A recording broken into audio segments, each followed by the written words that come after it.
ধীরে ধীরে পানি নামছে ফেনীতে। ফেনীর বন্যা পরিস্থিতির খবর জানাতে টেলিফোনে আমাদের সাথে যুক্ত হচ্ছেন সহকর্মী মোহাম্মদ আবু তাহের।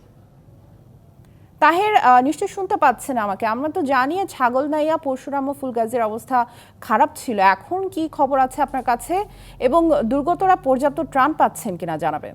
ফেনীতে বন্যার পানি নামতে শুরু করেছে। ফুলগাজী, পরশুরাম, ছাগলনাইয়া উপজেলায় বিশেষ করে এখন অনেকটা মুহুরী, কহুয়া নদীর পানি বিপদসীমার নিচ দিয়ে প্রবাহিত হচ্ছে। তবে পানিবন্দী রয়েছেন উপজেলার এসব এলাকার লক্ষ লক্ষ মানুষ।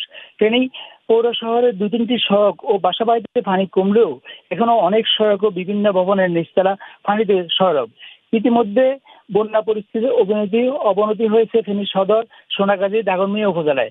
বন্যা এখন প্রকার আকার ধারণ করেছে। এখানে একটা মানবিক বিপর্যয় সৃষ্টি হয়েছে। এখানে পানিবন্দী কয়েক লাখ মানুষ।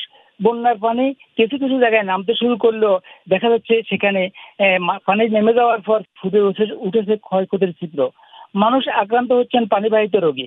এই মুহূর্তে ফেনীতে খাদ্য ও পানি ওষুধ সংকট দেখা দিয়েছে। 250-টিরও বেশি ডিজাইন অপশন নিয়ে ওয়ালটন স্মার্ট ফ্রিজ, বোঝে আপনার প্রয়োজন।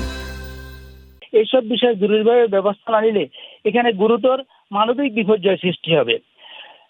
বিশেষ করে গতকাল রবিবার বিদ্যুতের 9টি লাইন সচল হয়েছে শুধু শহর কেন্দ্রিক। গত 4 দিন ধরে ঢাকা চট্টগ্রাম মহাসড়কে যান চলাচল বন্ধ থাকার পর রবিবার বিকেল থেকে কিছুটা সচল হয়েছে। এখন কিছু যানবাহন চলছে। তবে জেলার অধিকাংশ মোবাইল নেটওয়ার্ক অচল, বিদ্যুৎ সংযোগ 2/3 বিচ্ছিন্ন রয়েছে।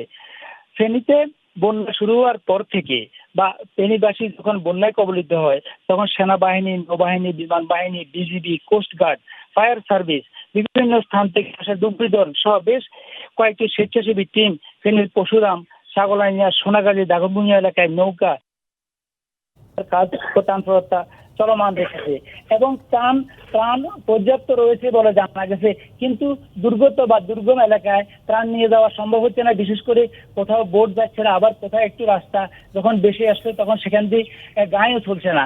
এই পরিস্থিতির মধ্যে ফেনীবাসীর দিনকাল যাপন হচ্ছে। এই ছিল সোনিয়া ফেনী থেকে সর্বশেষ বন্যার পরিস্থিতির খবর। আবু তাহের, ধন্যবাদ আপনাকে আমাদের সাথে যুক্ত হবার জন্য।